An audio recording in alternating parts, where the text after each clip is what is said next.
Good afternoon. Welcome to doctors time. మానవ శరీరం ఒక అద్భుతం.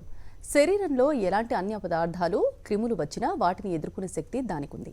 దాన్ని ఇమ్యూనిటీ లేదా రోగ నిరోధక శక్తి అంటాం. అయితే కొంతమందిలో ఈ వ్యాధి నిరోధక వ్యవస్థ ఇతరులకు ఎలాంటి హాని కలిగించిన పదార్థాల వల్ల కూడా సున్నితంగా ప్రతిస్పందిస్తుంది. దీన్ని హైపర్ సెన్సిటివిటీ లేదా అలర్జీ అంటారు. అలర్జీ రావడానికి గల కారణాలేంటి? రైనైటిస్ ఎవరిలో ఎక్కువగా కనిపిస్తుంది? టాన్సిల్స్తో ఎలాంటి సమస్యలు వస్తాయి? హోమియోపతిలో ఎలాంటి చికిత్స ఉంది? ఇలాంటి మరిన్ని విషయాలు హోమియోకేర్ ఇంటర్నేషనల్ వైద్యులు మౌనికా గుప్తా గారిని అడిగి తెలుసుకుందాం. మీరు కాల్ చేయాల్సిన నెంబర్లు 04023310680 అండ్ 23310686. హలో డాక్టర్, ముందుగా చెప్పండి, అసలు అలర్జీ అంటే ఏంటి? మెయిన్గా అలర్జీ రావడానికి కారణాలు ఏంటంటారు? సో అలర్జీ అనేది మనకి ఏదైనా మనకు పడని వస్తువు మన బాడీలోకి ఎంటర్ అయినా కానివ్వండి, దాన్ని బయటకి తీసేసేయడానికి మన బాడీ ట్రై చేస్తూ ఉంటుందన్నమాట. సో ఏ పదార్థం అయితే మనకి పడదు, అంటే మన బాడీకి సూటబుల్ కాదో, దానివల్ల వచ్చే రియాక్షన్ని మనం అలర్జీ అని చెప్తూ ఉంటాం. సో ఏ థింగ్ అయితే మనకి బాడీలో ఎలర్జీ కలిగిస్తుందో దాన్ని మనం అలర్జన్ అని చెప్తూ ఉంటాం అన్నమాట. సో జనరల్గా అలర్జిక్ రైనైటిస్ అని చెప్పేది ఉంటుంది. అలాగే జనరల్గా కొంతమందికి చిన్న చిన్న దురద వచ్చినా కానివ్వండి, లేకపోతే చిన్న చిన్న దద్దుర్లు వచ్చినా కానివ్వండి, మాకు అలర్జీ ఉంది అని చెప్తుంటారు. సో మనకి స్కిన్ అలర్జీ ఉంటుంది, అలాగే నేజల్ అలర్జీ అంటే అలర్జిక్ రైనైటిస్ కూడా ఉంటుందన్నమాట. సో అలర్జిక్ రైనైటిస్ విషయానికి వచ్చినట్టయితే కనుక మనకి రైనైటిస్ అంటే రైన్ అంటే మనకి నోస్ అనే అర్థం అనమాట. ముక్కు భాగంలో ఇఫ్ ఇన్ కేస్ ఏదైనా ఇన్ఫ్లమేటరీ చేంజెస్ అంటే వాపుకు సంబంధించిన లక్షణాలు ఏమైనా కనిపించినా, దానికి సంబంధించిన లక్షణాలు ఉన్నా కూడా దాన్ని మనం రైనైటిస్ అని చెప్తూ ఉంటాం. సో ఎప్పుడైతే ఈ లక్షణాలన్నీ కూడా మనకి మన బాడీకి సంబంధం లేని పదార్థాలు అంటే అలర్జెన్స్కి ఎక్స్పోజ్ అవుతాయో అప్పుడు సిమ్టమ్స్ అన్నీ కూడా బయటకు వస్తూ ఉంటాయి అన్నమాట. లైక్ నేసల్ డ్రిప్పింగ్ కానివ్వండి, అంటే ముక్కు వెంబట నీరు కారడం కానివ్వండి, కళ్ళెంబట నీరు కారటము, అలాగే కంటిన్యూస్గా తుమ్ములు రావడం కానివ్వండి, చల్లగా ఎక్స్పోజ్ అయినప్పుడు నోస్ అంతా స్టఫీ అయిపోయి రెడ్గా అయిపోవడం కానివ్వండి, ఇవన్నీ కూడా అలర్జిక్ రైనైటిస్ యొక్క లక్షణాలు అన్నట్టుగా చెప్పుకోవచ్చండి. అంటే మెయిన్గా అంటే ఇప్పుడు కొందరికి సీజన్ని బట్టి వస్తూ ఉంటాయి. అంటే సీజన్ని బట్టి వస్తే కనుక అంటే అలర్జీ రైనైటిస్ అనుకోవచ్చా? అంటే ఒక పేషెంట్ ఎగ్జామినేషన్ ఎలా చేసుకోవాలంటారు? సో అలర్జిక్ రైనైటిస్ అనేది మనకి సీజన్ ప్రకారంగా ఏమి ఉండదండి. సో ఏ సీజన్లో అయినా వాళ్ళకి బాడీకి సంబంధించింది. ఇప్పుడు కొంతమందిలో మనం అందరము ఒకటే ఇంట్లో ఎగ్జాంపుల్ తీసుకున్నట్టయితే కనుక ఒక ఇంట్లో ఉండే వాళ్ళకి అందరికీ అన్నీ పడతాయి, కాకపోతే ఒక పర్సన్కి మాత్రమే నాకు ఇది పడదు అని చెప్తూ ఉంటారు. లేకపోతే మార్నింగ్ లేవగానే కంటిన్యూస్గా తుమ్ములు రావటము, లేకపోతే కంటిన్యూస్గా ముక్కు వెంబటి నీరు కారటము, అలాగే కళ్ళు వెంబటి నీరు కారడం, ఇవన్నీ చూస్తూ ఉంటాం అనమాట.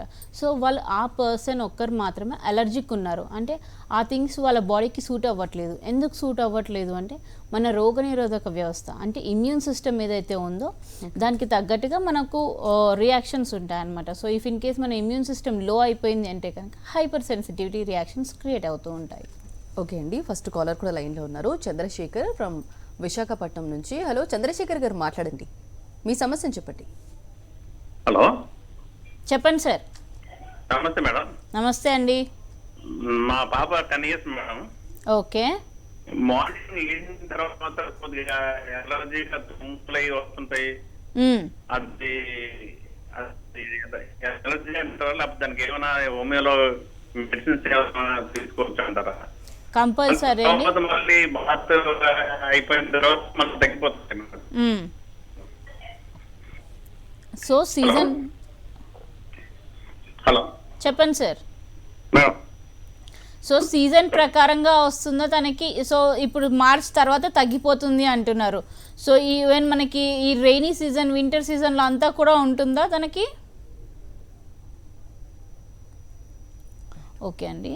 సో ఇఫ్ ఇన్ కేస్ ఇప్పుడు చెప్పినట్టు మార్చ్ తర్వాత వెళ్ళిపోతుంది, దానికన్నా ముందు ఉంటుంది అంటే, సో మార్చ్తో మనకి సమ్మర్ సీజన్ స్టార్ట్ అయిపోతుంది కాబట్టి అంత ఎన్విరాన్మెంట్లో అంత మాయిశ్చర్ ఉండడం కానివ్వండి, లేకపోతే అంత తేమ ఉండడం తక్కువగా ఉంటుందన్నమాట. సో ఇన్ జనరల్గా మనము చల్లగా ఉన్నా కానివ్వండి, తేమ ప్రదేశాల్లో కొంతమందికి పడదన్నమాట. సో నైట్ పడుకొని మార్నింగ్ లేచేటప్పటికి బయట సరౌండింగ్స్ అంతా కూడా చల్లగా ఉండటం వల్ల వాళ్ళు మార్నింగ్ లేవగానే వాళ్ళకి ఆ చల్లదనం మొహానికి టచ్ అయినప్పుడు వాళ్ళకి తుమ్ములు రావటము, అలాగే కళ్ళంబట్టి నీరు రావటం, ఇవన్నీ చూస్తూ ఉంటామండి. దీనికి మన హోమియోపతిలో అలాగే మన హోమియోకేర్ ఇంటర్నేషనల్లో కాన్స్టిట్యూషనల్ ట్రీట్మెంట్ ద్వారా కంప్లీట్గా తగ్గిపోవడమే కాకుండా దీనివల్ల వచ్చే ఫర్దర్ ప్రాబ్లమ్స్ కూడా రానియకుండా ఉంటుంది సార్. సో ఒక్కసారి మీ నియరెస్ట్ హోమియోకేర్ బ్రాంచ్ని సంప్రదించండి. ఓకే, మెయిన్గా అంటే అలర్జిక్ రైనైటిస్కి అంటే రూట్ కోజ్ ఉండే అవకాశం ఉందంటారా? సో అలర్జిక్ రైనైటిస్ రావడానికి రీజనే మనకి ఇమ్యూన్ సిస్టమ్ అండి. ఇమ్యూన్ సిస్టమే మనకి రూట్ కాజ్ అన్నట్టుగా. సో ఇమ్యూన్ సిస్టమ్ మనం సప్రెస్ చేస్తున్నాం ఏదంటే లైక్ రెగ్యులర్గా ఏదో ఒక మెడిసిన్ కంటిన్యూస్గా వాడటం, అది నార్మల్ కోల్డ్ అయినా కానీ తెగ మెడిసిన్స్ వేసేసుకోవడం, లేదు అంటే చిన్న చిన్న వాటికి కూడా ఎక్కువ మెడిసిన్ ఇంటేక్ తీసుకోవడం వల్ల కూడా మనకు వస్తుంది. అలాగే చాలా వరకు ఎలా ఉంటుందంటే ఇప్పుడు పిల్లలు బయటకు వెళ్తే ఎక్కడ వాళ్ళు అలర్జీకి గురవుతారో అనేసి చాలా వరకు ఇండోర్లోనే మనం పిల్లల్ని చూస్తూ ఉంటాం. సో అలాంటి టైమ్స్లో కూడా వాళ్ళకి ఎలర్జిక్ రైనైటిస్ అంటే ఇమ్యూన్ సిస్టమ్ లో అవ్వడం వల్ల ఎలర్జిక్ సిమ్టమ్స్ కనిపిస్తాయి. సో అప్పుడు పేరెంట్స్ జనరల్గా మన దగ్గరకు వచ్చే పేరెంట్స్ అందరూ కూడా ఇలానే అంటుంటారు, మేము అసలు పిల్లల్ని బయటకు వెళ్ళనియము, ఆడుకోనివ్వము, లైక్ ఎక్కువ డస్ట్కి ఎక్స్పోజ్ అవ్వనియము. సో అయినా కూడా బాబుకి కానివ్వండి పాపకి కానివ్వండి అలర్జీ ఉంది అని. సో ఇంతకు ముందు వరకు అంతా కూడా ఆ పిల్లలందరూ బయటకు వెళ్ళి ఆడుకునే వాళ్ళు అవన్నీ చేసేవాళ్ళు. అప్పుడు అయితే ఈ అలర్జిక్ రైనైటిస్ అనేది ఇంత ప్రామినెంట్గా లేదు. కాకపోతే ఇప్పుడు ఉంది అంటే మనం ఎంత వాళ్ళని అంత లోపల పెంచుతామో, ఎంత ఒక షీల్డ్లాగా ప్రొటెక్ట్ చేస్తూ పెంచుతామో అంత వాళ్ళు ఇమ్యూన్ సిస్టమ్ లో అయిపోతూ ఉంటుంది. సో అంత తొందరగా వాళ్ళు వ్యాధులకు గురవుతూ ఉంటారనమాట. Right ma'am. సో మెయిన్గా అంటే అలర్జిక్ రైనైటిస్ ఉన్నవారు అంటే ఒక పేషెంట్లో అంటే మీ దగ్గరకు వచ్చినప్పుడు ఇన్వెస్టిగేషన్స్ ఏ విధంగా ఉంటాయి వాళ్ళు?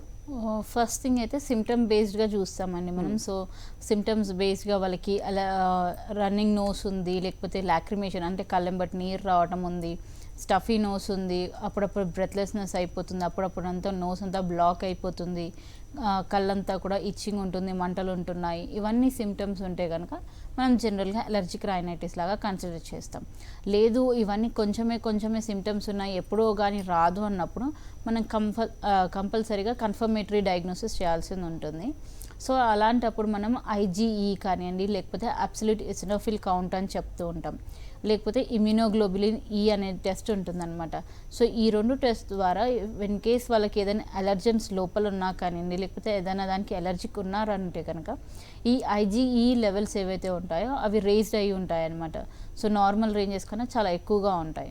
అలాగే అబ్సల్యూట్ ఇసినోఫిల్ కౌంట్లో కూడా ఇసినోఫిల్ రేంజ్ అనేది పెరిగిపోతూ ఉంటుంది. సో జనరల్గా మనకి సిబిపి చేసినప్పుడు ఇసినోఫిల్స్ మ్యాక్సిమం 0 to 3 అన్నట్టుగా మనం కన్సిడర్ చేస్తాం.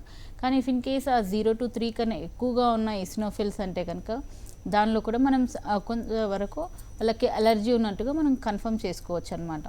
దాంతోపాటుగా if in case skin allergy కనుక ఉన్నట్టయితే స్కిన్ అలర్జీకి ప్రిక్ టెస్ట్ అని చేస్తూ ఉంటారు అనమాట.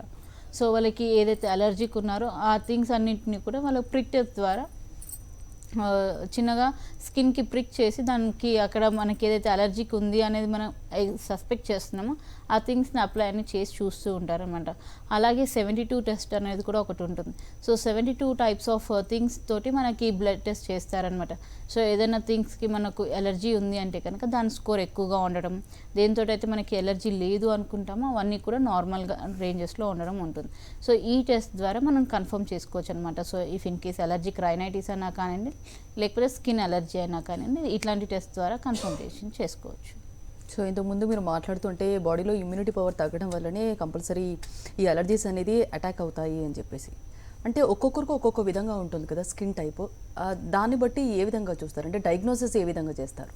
సో స్కిన్ టైప్ని బట్టి దానికన్నా కూడా వాళ్ళకి ఎటువంటి దాన్ని వాళ్ళ బాడీ రియాక్ట్ అవుతుంది అనేది ఇంపార్టెంట్.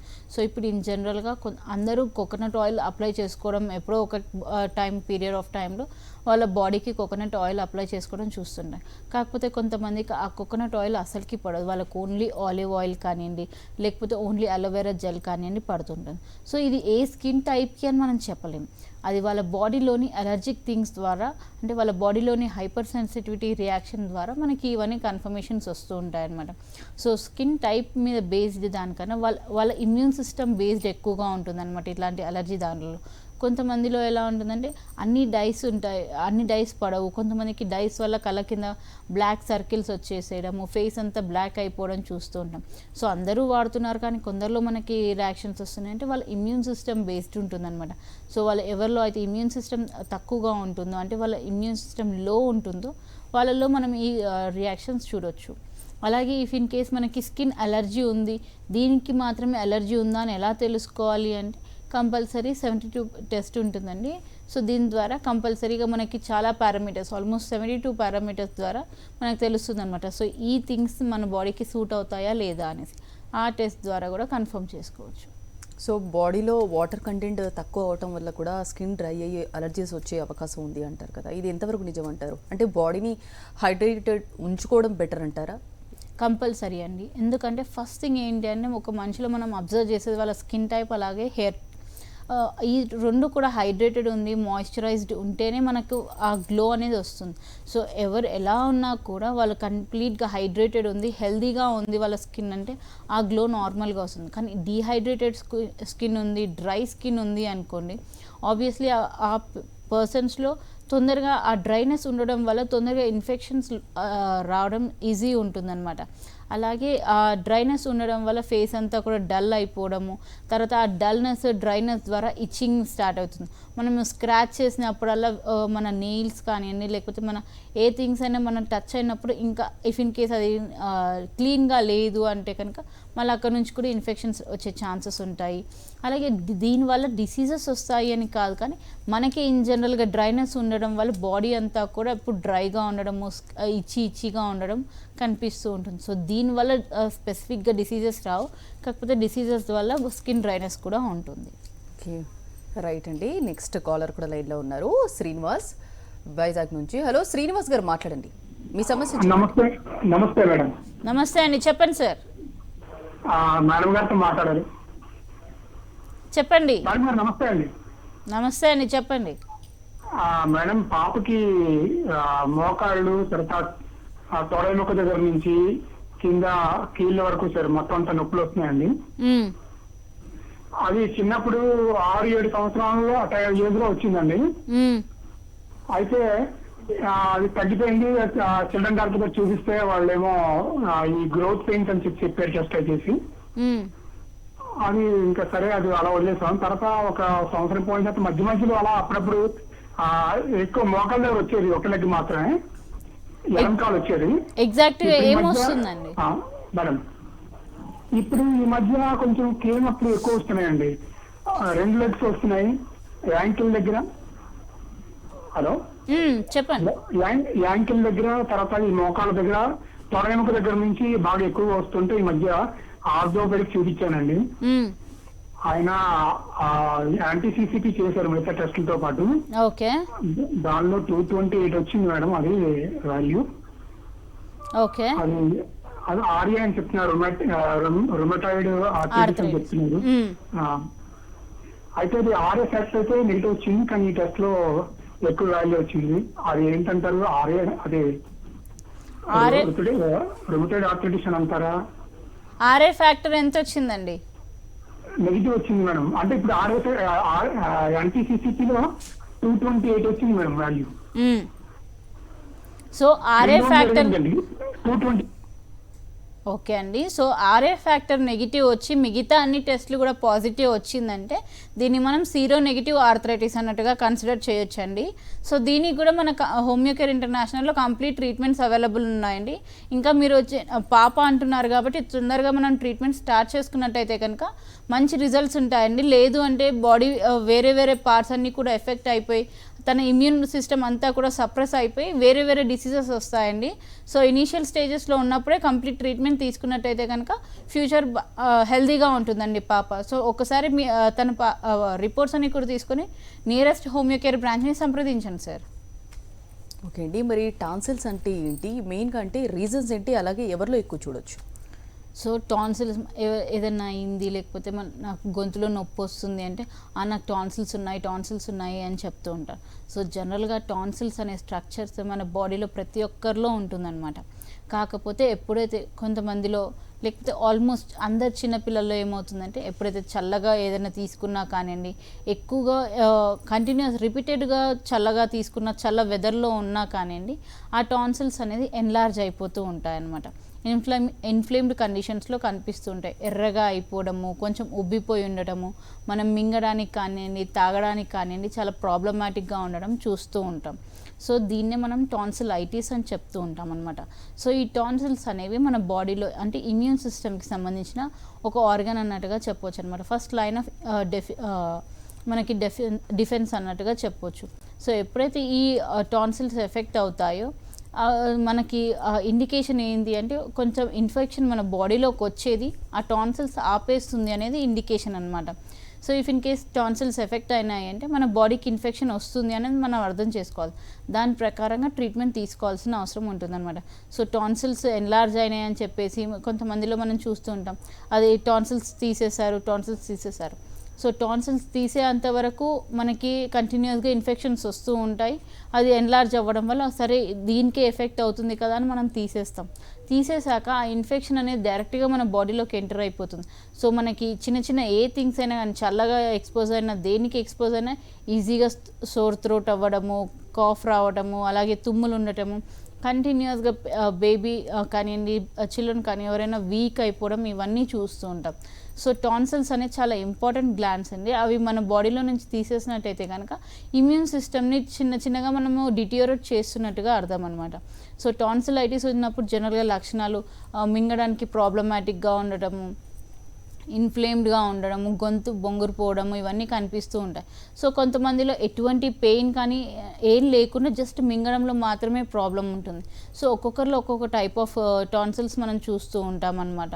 సో దానికి తగ్గట్టుగా మనం ట్రీట్మెంట్ ఇవ్వాల్సింది ఉంటుంది. ప్రతి ఒక్కరిలో ఒకటే ట్రీట్మెంట్ కాకుండా అంటే చైల్డ్ ఎలా ఉంది, వాళ్ళ బిహేవియర్ ఎలా ఉంది, వాళ్ళకి నొప్పి ఉన్న టాన్సిల్స్ ఉన్నాయా, నొప్పి లేని టాన్సిల్స్ ఉన్నాయా, ఇవన్నీ ఆస్పెక్ట్స్ మీద మనము ఈ టాన్సిల్స్ అనేది బేస్ అయ్యి ఉంటుంది అనమాట. సో టాన్సిల్స్ ట్రీట్మెంట్ అనేది బేస్ అయ్యి ఉంటుంది. సో దాన్ని బట్టి మనం టాన్సిల్ ట్రీట్మెంట్స్ ఇస్తూ ఉంటాం. ఓకే, ఇందాక మీరు అన్నట్టు అంటే ఇప్పుడు అసిమ్టమాటిక్గా ఉంటుంది, కొందరిలో ఇంకొందరిలో సిమ్టమ్స్ కంపల్సరీ కనిపిస్తాయని చెప్తున్నారు. మరి అసిమ్టమాటిక్ ఉన్నప్పుడు అలాగే నెగ్లెక్ట్ చేస్తే కాంప్లికేషన్స్ ఏవి రావంటారా? సో అసిమ్టమాటిక్ ఉన్నారు అంటే కనుక ఇప్పుడు కొంతమందిలో అసిమ్టమాటిక్ ఉండడం అనేది చాలా హెల్ప్ఫుల్ అన్నట్టుగా చెప్పుకోవచ్చు, అలాగే ఎట్ ద టైం డేంజరస్ అని కూడా చెప్పుకోవచ్చు. సో మనకి ఏది తెలియకుండా ఉన్నప్పుడు బాడీలో ఇంటర్నల్గా చాలా పాథలాజికల్ చేంజెస్ జరుగుతూ ఉంటాయి. సో పాథలాజికల్ చేంజెస్ జరిగినప్పుడు మన బాడీ కొంచెంగా డిటియోరేట్ అవుతూ ఉంటుంది. సో ఈ టాన్సిల్స్ అనేది అసిమ్టమాటిక్ ఉంది అంటే ఫస్ట్లో మనకి ఏం ప్రాబ్లం అనిపించకపోయినా అది టాన్సిల్స్ అది హోల్డింగ్ కెపాసిటీ అయిపోయినప్పుడు కంటిన్యూస్గా వాళ్ళు దగ్గు రావడం కానివ్వండి, తుమ్ములు రావడం కానివ్వండి, లేకపోతే కంటిన్యూస్గా అప్పర్ రెస్పిరేటరీ ట్రాక్ట్ ఇన్ఫెక్షన్స్ రావడం కానివ్వండి చూస్తూ ఉంటాం అనమాట. సో ఏ సిమ్టమాటిక్ ఉన్న వాళ్ళలో తొందరగా ఏ సిమ్టమ్స్ కూడా ఉట్టి టాన్సిల్ సిమ్టమ్ అనే కాదు, ఎటువంటి సిమ్టమ్స్ కూడా తొందరగా బయటపడవు అనమాట. సో వాళ్ళ వే ఆఫ్ లైఫ్ అట్లా ఉంటుంది కాబట్టి వాళ్ళు ఏది ఈజీగా బయటకు చెప్పరు, అలాగే వాళ్ళ సిమ్టమ్స్ కూడా ఏవి ఈజీగా బయటకు పడవు అనమాట. సో ఇలాంటి వాళ్ళలో లోపల ప్యాథలాజికల్ చేంజెస్ చాలా వరకు జరిగినాక ఒక ఆల్ ఆఫ్ ఎ సడన్ ఒక పెద్ద డిసీజ్తో బయటకు వస్తూ ఉంటుంది ఇట్లాంటి వాళ్ళలో. ఓకే, రైనైటిస్ గురించి అలాగే అలర్జీ రైనైటిస్ గురించి అలాగే టాన్సిల్స్ గురించి చాలా డీటెయిల్గా చెప్పారండి. Thank you so much. ఇది వాటి doctors time. Stay tune to Sakshi.